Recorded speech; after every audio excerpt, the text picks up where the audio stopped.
섭자의 공포 라디오가 시작됩니다. 여러분, 구독과 좋아요는 섭자에게 아주 큰 힘이 됩니다.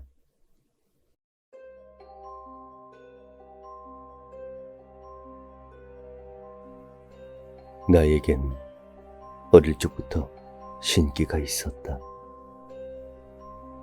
많은 사람들이 생각하는 이 세상의 모든 존재들을 볼 수 있을 정도로 요염한 신기는 아니었지만 귀신의 힘이 강해지는 1시 사이에서 4시 사이엔 귀신의 모습을 어렴풋이나마 볼 수 있을 정도의 신기였다.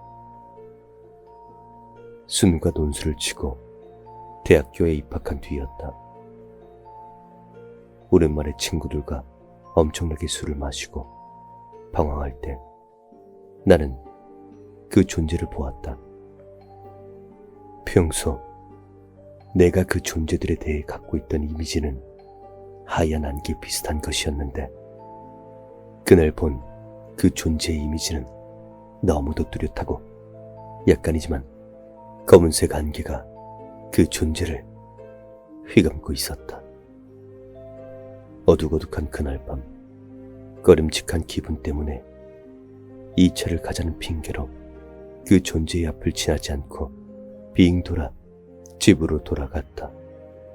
다음 날도 그 다음 날도 그 존재는 그 자리에서 꼼짝하지 않고 서 있었다. 처음엔 검은 안개 때문인지 술에 취했기 때문인지 모습이 그다지 선명하지 않았지만 점점 날이 갈수록 그 존재는 점점 더 선명해져 갔다. 보통의 영이라면 대부분 날이 갈수록 몸이 점점 흐려져 사라지는 반면에 그 존재는 점점 더 잘 보이게 되고 시체가 되는 것만 같았다. 그로부터 한 달여가 지난 금요일 밤 친구들과 잔뜩 마시고 심하게 취해 한 친구의 부축을 받으며 나도 모르게 그 존재의 곁을 지나갔다. 나는 태어나서 처음으로 그 존재의 목소리를 들어버렸다. 아니다. 아니야. 너 있는 도 아니야. 아니야. 아니야. 아니야.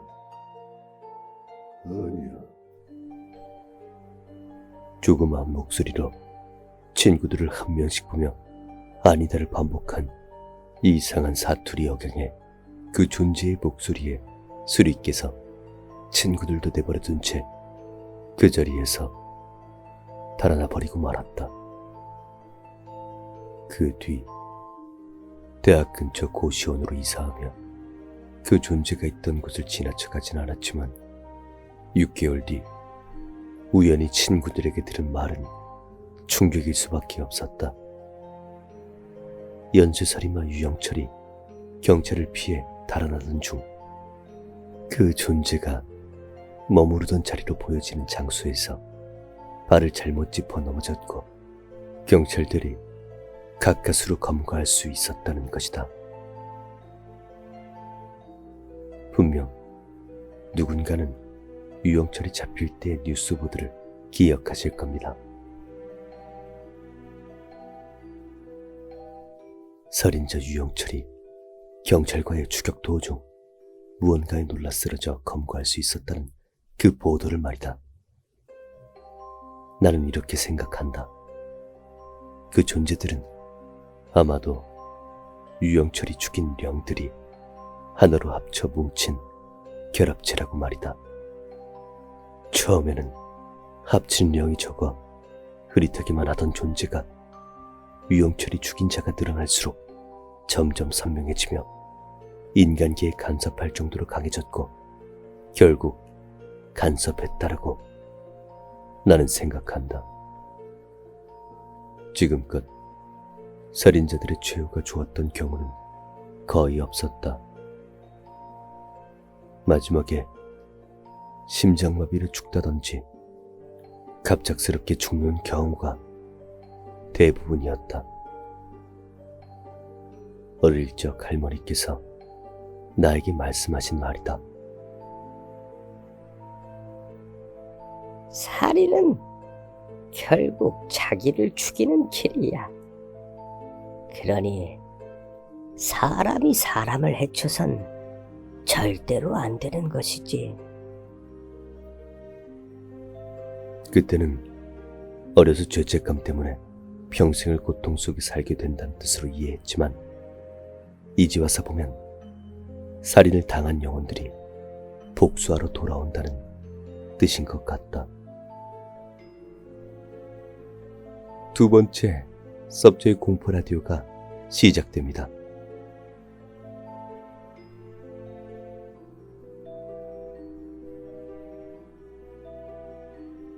(6년) 전 겨울이었어. 1월 중순쯤이었는데 그 당시 난 아침 9시, 10시쯤에 일어나 운동하러 체육관을 다녔어. 그날은 이상하게 기분이 나빴다. 알람이 울리기 전에 눈이 알아서 떠졌는데 그냥 기분이 뭔가 불쾌했어. 날씨도 되게 흉흉한 겨울 날씨 있잖아. 해는 안 뜨고 눈도 없고 그냥 흐린 그런 날씨. 우리 집은 아파트 6층이었고 난 대충 짐을 챙겨서 집을 나왔어.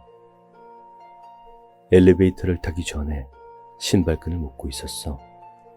근데 그때 엘리베이터 그 여자, 그 기계음으로 문이 열립니다가 들리더니 엘리베이터 문이 열리더라.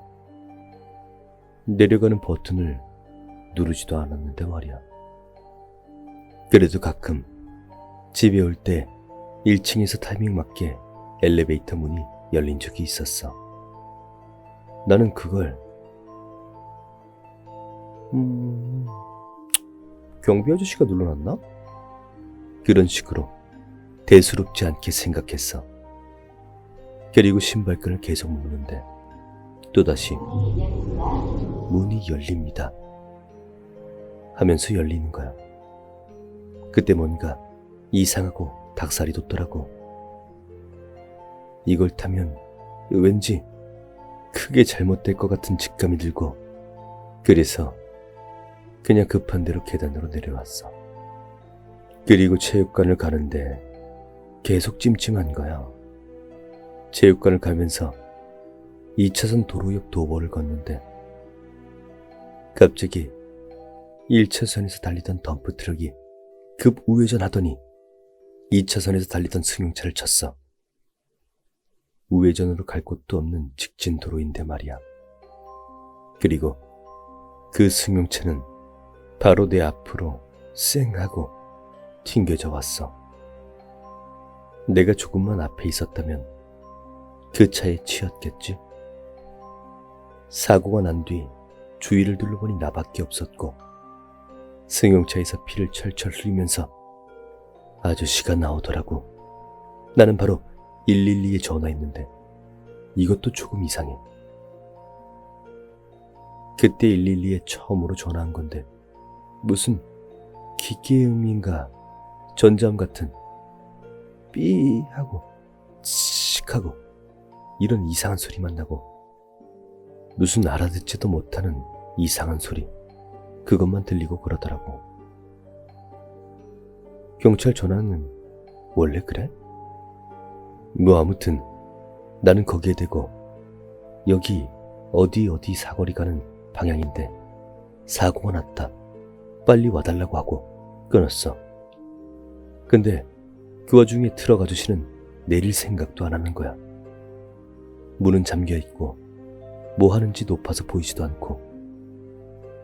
난 경찰이 오기 전까지 승용차 아저씨를 보살펴줬고 그러다 경찰이 와서 트럭 아저씨가 내리게 됐는데 뭐라 하지도 저항도 없이 멍만 때리는데 좀 무섭더라. 그렇게 경찰 아저씨한테 내가 본 걸 말하고 난 갈 길 갔지. 근데 걷다 보니까 이런 생각이 들더라. 내가 만약에 엘리베이터를 타고 내려왔으면 조금 더 앞에서 걷고 있지 않았을까? 그러면 나는 지금 어떻게 됐을까? 이런 생각이 막 드니까 또 엄청나게 소름이 돋더라고. 아무튼 정말 기분 나쁘고 이상한 하루였어.